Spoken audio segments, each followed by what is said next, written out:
Becky and Lizzie had been close friends for years. Everyone who saw them together believed they were best friends. They ate together, walked together, studied together, and even lived in the same room at the university. Becky truly believed they were like sisters. But what Becky didn't know was that Lizzie secretly felt jealous of her. Deep inside, Lizzie didn't like the way Becky always got attention, especially from rich and handsome men.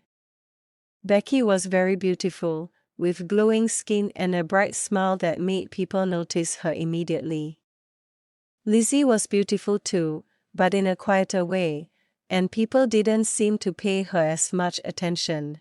During their university days, things became more obvious. Whenever they walked around the campus or outside the school gates, rich men in big, expensive cars would slow down just to talk to Becky. Some would even beg her to give them her phone number. On the other hand, Lizzie also had men come to her, but they were usually not rich or influential. She wanted someone who was wealthy, someone who could give her the fancy life she dreamed of. Watching Becky get that kind of attention made her feel small and bitter. Over time, that bitterness grew into envy and jealousy. Lizzie started to compare herself to Becky in everything. She smiled with her in public, but in her heart, she wished Becky wasn't so beautiful or lucky. She never told Becky how she truly felt. She hid her feelings behind laughter and fake smiles. Becky, innocent and kind-hearted, never saw the signs. She thought their friendship was perfect. But little did she know, the friend she trusted the most was carrying silent anger and jealousy. Innocent Becky continued to live her life, trusting Lizzie with all her heart. Whenever something happened, whether a guy approached her, or she got a compliment, or someone tried to flirt with her, Becky would run straight to Lizzie to talk about it. She shared everything. Guess what happened today? Becky would say with excitement, another man in a black Jeep stopped me after class. He said he had been watching me for weeks and that he just wanted to take me out and buy me anything I wanted. Lizzie would smile on the outside, but inside, her heart would twist with jealousy. Still, she would pretend to be excited. Wow, Becky, you're so lucky. These rich guys really like you. What did you say to him? I told him no, Becky said, laughing lightly. He even offered to give me a brand new phone and money for shopping, but I refused. Wait, Becky, Lizzie said, trying to hide her true feelings. If you don't want the gifts, then just collect them and give them to me. I'll put them to good use. But Becky shook her head firmly. No, Lizzie. I know why they are giving me those things. It's not just kindness. They want something in return, maybe something I'm not ready to give. I'm not ready for a relationship yet. I just want to focus on my studies and my future. So I can't accept gifts that come with expectations. Lizzie forced a smile. You're always too careful, Becky. Not everyone wants something from you, but deep down, Lizzie wasn't smiling. She couldn't understand why Becky would reject such luxury, while she herself would have taken those gifts in a heartbeat. She began to feel like Becky was ungrateful, as if she didn't value the things that others were dying to have. As time went on, Lizzie became more distant in her heart. She still acted like Becky's best friend, still smiled and gave advice, but in truth, she was growing tired of being the one in the background. She began to think things like, if I were the one getting that attention, I wouldn't waste it. And even though Becky had no bad intentions, each time she shared her stories, Lizzie felt like she was rubbing it in, like Becky enjoyed reminding her that she was the one everyone wanted. One day, Becky excitedly ran into their room after class. Lizzie. That guy I told you about. The one with the red bands.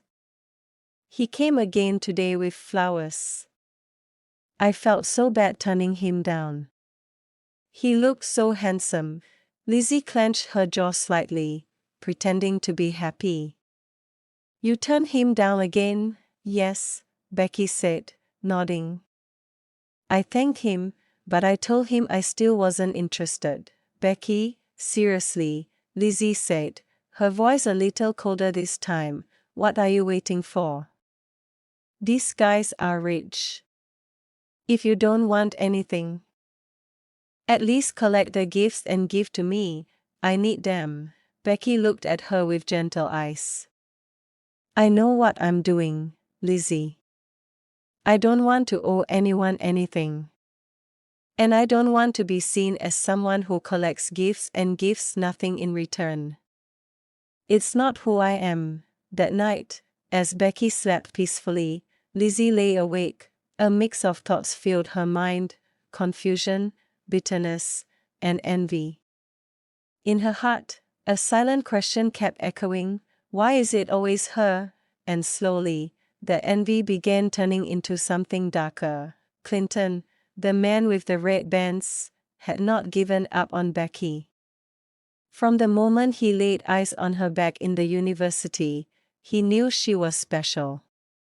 Unlike other girls who would throw themselves at him for his wealth, Becky had refused everything: the expensive gifts, the luxury trips, the attention, and that made Clinton admire her even more. After they graduated, most of Becky's admirers disappeared. Some moved on, others got married, but Clinton remained. A whole year passed, and yet, Clinton kept coming. He began visiting Becky's family house. At first, it was once in a while, but then it became regular. He would bring thoughtful gifts, nothing flashy or expensive this time, just simple things like fresh fruits, a bag of rice for her parents, or bread from a bakery he said reminded him of Becky. He always came respectfully, greeted everyone warmly, and never forced anything. Becky's family began to like him. Her father noticed how polite and humble Clinton was. Her mother admired his patience and consistency. This young man means well, her mother told her one evening in the kitchen. It's not common for someone like him, rich and handsome, to wait this long and keep coming like this. Most men would have gone by now, Becky sighed.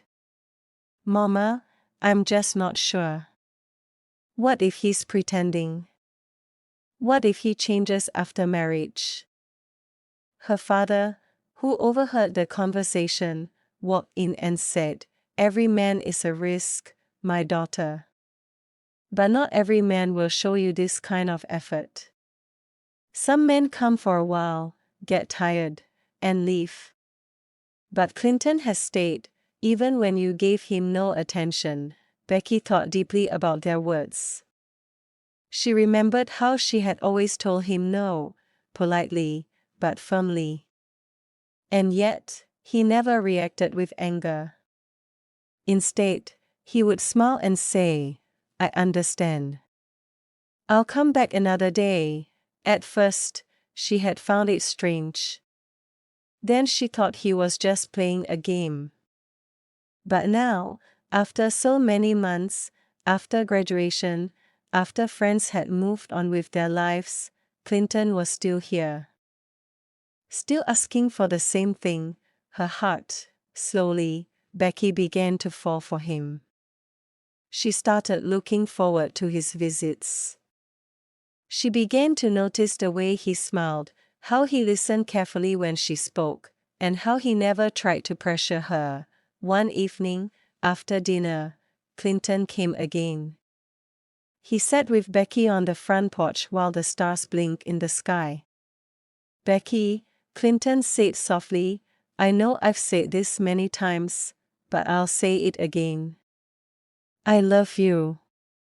I've waited this long because I believe you're worth waiting for. I'm not just here for your beauty. I'm here for your heart, your spirit, your values. I want to build a life with you. Marry me, Becky. Becky looked at him. For the first time, she didn't look away. She didn't feel afraid. Her heart beat a little faster, but it was no longer fear, it was something warmer. The day finally came, the day Becky said yes to Clinton. It was a quiet Sunday evening. Clinton had taken Becky to a peaceful garden. Becky, I've waited, I've hoped, and I've loved you quietly for so long. Will you marry me? Becky smiled, she no longer had doubts. Clinton had proven himself over time. He never gave up on her. He respected her. He loved her genuinely. Yes, she said. Clinton didn't waste a second. He reached into his pocket and brought out a small velvet box. Inside was a sparkling diamond ring, large, clear, and beautifully crafted. It caught the sunlight and shone like a star. He gently slid it onto her finger. Becky gasped. Clinton. This ring is so beautiful. It's nothing compared to you, he replied with a smile. Filled with joy, Becky couldn't keep the news to herself. As soon as Clinton dropped her off, she ran straight to Lizzie's apartment. Her heart was dancing with happiness, and she was almost breathless when she arrived. Lizzie opened the door, surprised. Lizzie! Becky shouted, laughing and holding out her left hand. I said yes to Clinton. Look at my ring. Lizzie's eyes dropped to Becky's hand. The diamond sparkled, and her heart sank like a stone. But her face didn't show it. She forced a big smile. Oh wow! Are you serious? Congratulations, she said, wrapping her arms around Becky in a hug. I'm so happy for you. Becky laughed joyfully. Look at how beautiful this ring is, Lizzie. Can you believe it? Lizzie touched the ring and nodded. It's so beautiful. You deserve it, she said softly, but her smile faded the moment Becky left. Lizzie closed the door gently, walked slowly to her bed, and sat down heavily. She stared at the floor, her chest tight, her mind spinning. Why? She whispered to herself. Why must she be the lucky one? Why not me? Her heart burned with envy. Becky, the girl everyone adored, the girl who always got attention without even trying, was now getting married to a wealthy, handsome man who loved her deeply. Lizzie clenched her fists. Her breathing grew heavier. No, she said, her voice cold and bitter. I won't allow this to happen. I can't watch her live the life I've been dreaming of. I must ruin that marriage.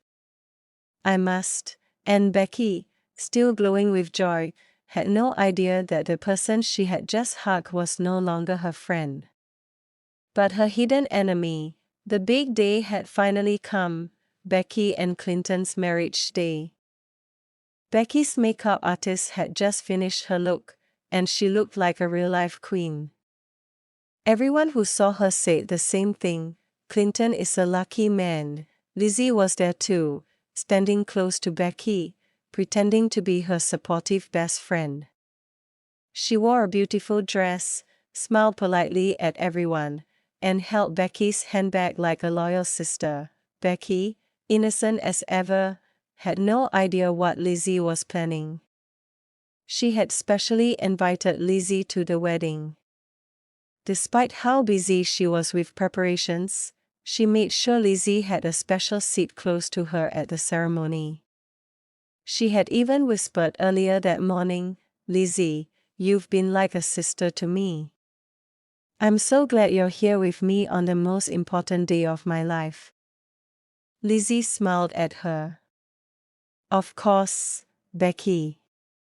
I wouldn't miss it for anything, but in Lizzie's heart, there was no joy, only anger and a deep desire for revenge. As Becky sat before the mirror, adjusting her veil and earrings, Lizzie stood behind her, pretending to help. Suddenly, Lizzie pointed at a small spot near Becky's left cheek. "Wait, Becky," Lizzie said gently. "There's something wrong with your makeup, just a tiny smudge here." "Oh really?" Becky said, turning toward her. "Thanks for noticing." Lizzie quickly opened her purse and took out a handkerchief. It looked ordinary, soft, white, clean. But unknown to Becky, Lizzie had soaked that handkerchief the night before in a dark charm prepared by someone she had secretly visited. A charm meant to destroy Becky's mind and ruin the wedding. With a smile on her face, Lizzie leaned in and gently wiped Becky's cheek with the cursed handkerchief. "There. All done," she said sweetly. Becky smiled. "Thanks, Lizzie. You always look out for me." But just a few seconds later, Becky suddenly blinked fast. Her smile dropped. Her eyes began to look confused. She touched her head and said softly, "Why is the room spinning?" Lizzie stepped back, still pretending to be calm. "Are you okay?" Becky stood up slowly, stumbling. "I feel strange." Then it happened. She started laughing, at first, just a small giggle. Then a louder laugh. She threw her arms in the air and twirled around, laughing uncontrollably. Her family rushed toward her, confused. "Becky? Becky, what's going on?" they asked, but Becky didn't answer. She grabbed a chair and jumped on it, clapping her hands and laughing like a child. Her beautiful dress swept the floor as she twirled wildly, laughing louder and louder. "Jesus! What is happening?" someone screamed. Becky suddenly bent down and began picking imaginary flowers from the tile floor. Then she started barking like a dog, crawling on the ground, and shouting things that made no sense. Clinton's heart ached every time he saw Becky wandering the streets, her once radiant smile now replaced with vacant stares and incoherent mutterings. He couldn't bring himself to leave her alone. He watched from a distance, ensuring she was safe, making sure no harm came to her or the child growing in her womb. Becky, though lost to the world, seemed to gravitate toward familiar places. Sometimes she would sing softly to herself, rocking gently under a tree, a distant glimmer of her old self shining through. Clinton's parents tried convincing him to let go, to move on with his life, but he refused. "She's carrying my child," he would say, eyes full of quiet defiance. Meanwhile, both families continued seeking spiritual help. They visited powerful prophets, ancient seers, and even traditional healers, all of whom confirmed the same strange revelation: Becky's madness was not natural.